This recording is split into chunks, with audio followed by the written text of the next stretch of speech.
Warm greetings from the High 10. It is Monday, June 1st, 2020. Thanks for joining me. I'd like to bring you said information by NBC News. And this is pertaining to the death of George Floyd. Owner of Minneapolis grocery store says he told employee call the police on the police as she witnessed George Floyd's death. The murder and execution was something done by the police and the abuse of power. The police brutality needs to stop, said owner Mike Abuma Yale. And there's a said video of the store owner and a community leader in the said video and inside of this article if you need verification.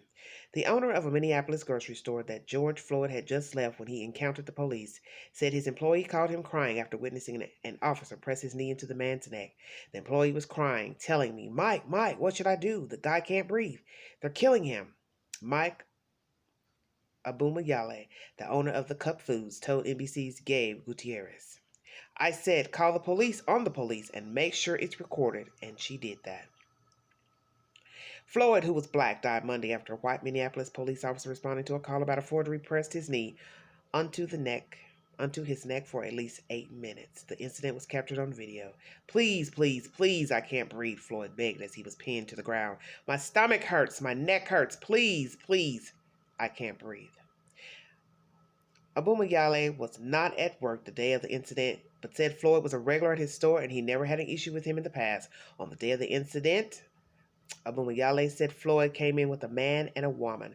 The man tried to use what an employee suspected was a counterfeit 20 bill, but an employee caught it, gave it back to the man, and they left. Abumayale said roughly 10 minutes later, Floyd came back in the store and used a suspicious $20 bill, according to the owner. The employee didn't immediately notice, and Floyd left, but the employee followed protocol and called the police. Floyd was still outside the store when officers arrived.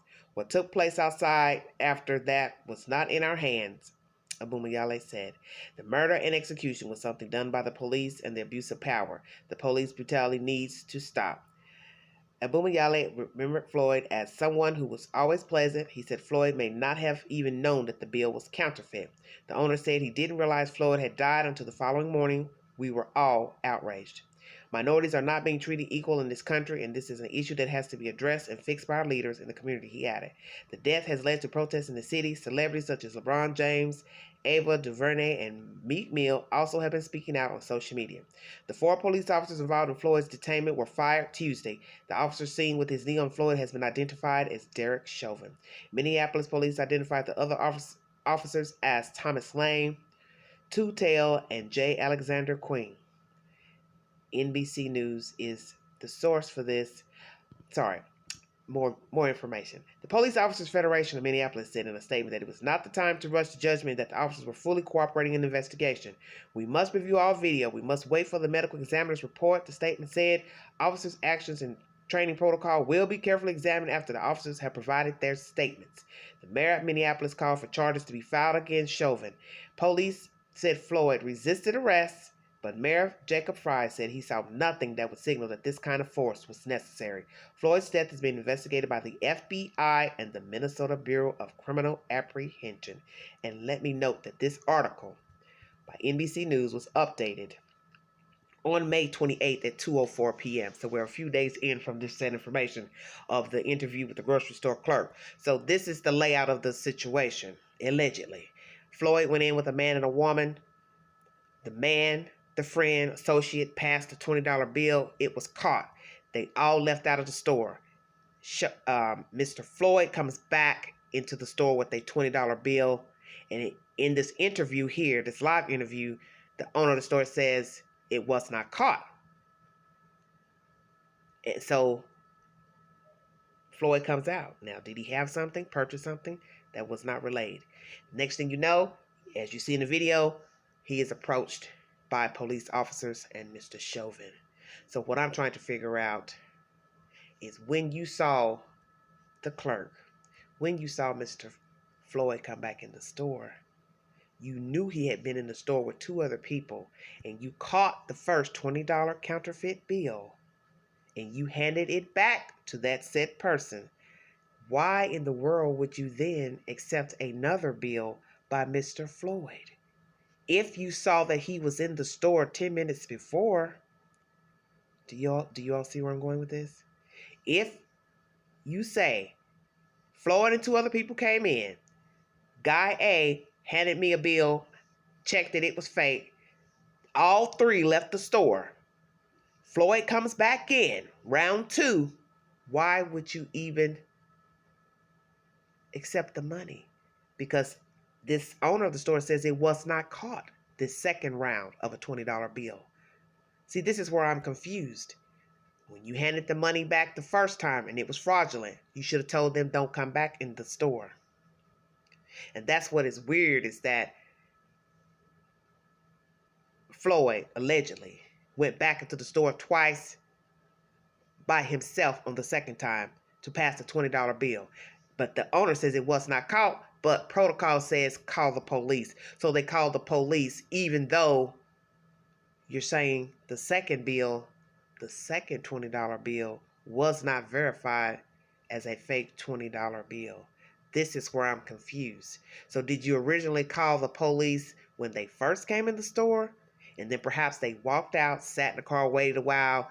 Then Floyd went back in to try to pass the bill, or did not know, and police was already en route from scenario number one. This is where I'm confused. But I think when the clerk noticed the bill was fake the first time, he or she should have told all three participants, whomever passed the bill, hey, this is a fake bill. Don't come back in the store, because we are to call the police if you pass a bill. That should have been enough information to make a person realize, okay, I'm not coming back in this store. And I also found it odd that Mr. Floyd would pass a bill, a fraudulent bill, knowingly, because I assumed that he frequent the store, because most people go to a store in their neighborhood and they usually speak to the people, they say hello, and now it has been verified that the owner knew of him, said he was cordial and friendly every time he came in. So I find that suspicious that he would want to pass a fake bill, knowing he goes to the store, knowing he's on surveillance camera, and also his fingerprint is on this bill. I don't know, Mr. Floyd. I don't know if the bill was fake, not fake, the second bill. I don't know if he willingly knew that both bills were fake, the first one that the guy passed or the second one that was emerged, or if it's even the same bill. We will never know. The only people that know the truth are the two other people and the dead man. But nonetheless, what happened thereafter should not have taken place. And in this said video, in this article, you will hear the owner of the store give his version of what allegedly took place on that fateful evening in Minneapolis, and the conversation between he and the store clerk of the brutality outside, and it goes from there. And he's saying that it was wrong what the police did, and there is a problem with police brutality. I don't know what to say. Because in my mind, I'm thinking, all this mayhem, all of this mayhem has led to a death of an African American man over a $20 bill that we now hear was not caught. The second bill wasn't. The one that Mr. Floyd gave. I'm speechless. That is the said information. Coming out of Minneapolis, dated May 28th. If you need verification, please log on to NBC News for the storyline. I don't know what to say. It's sad. I just feel like this whole situation could have been avoided had the clerk just said, hey, don't come back in this store. And hey, don't send nobody back in here with another $20, $10 bill. Because, sometimes they figure, hey, somebody may try to come back with another bill. I'm just saying. Because I can't say for sure that all parties knew that the bill was fake first and the second bill, or if, as I state, the second time he came back, that was originally the first bill. I do not know. But nothing, whether there was knowledge of a fake bill or not, should have ever led to the death of that man, because the police did not have to handle that situation to the magnitude of suffocating that man with his knee. Whether it was $10 worth of Hershey bars, $20 worth of Hershey bars, a sandwich and chips and drink, stolen, put in a pocketbook, sweater, whatever. It was not worth that type of brutality and the death of a man. And that's my take on that. Prayers for George Floyd's family. Prayers for America. I don't know where we're going to be with all that's going on with the epidemic, the pandemic, and now the unrest in the streets due to this man's death. All I can do is say, God bless us. God bless us all. You all have a safe week. Thanks for joining me. This is Everyday Shenanigans. Good night.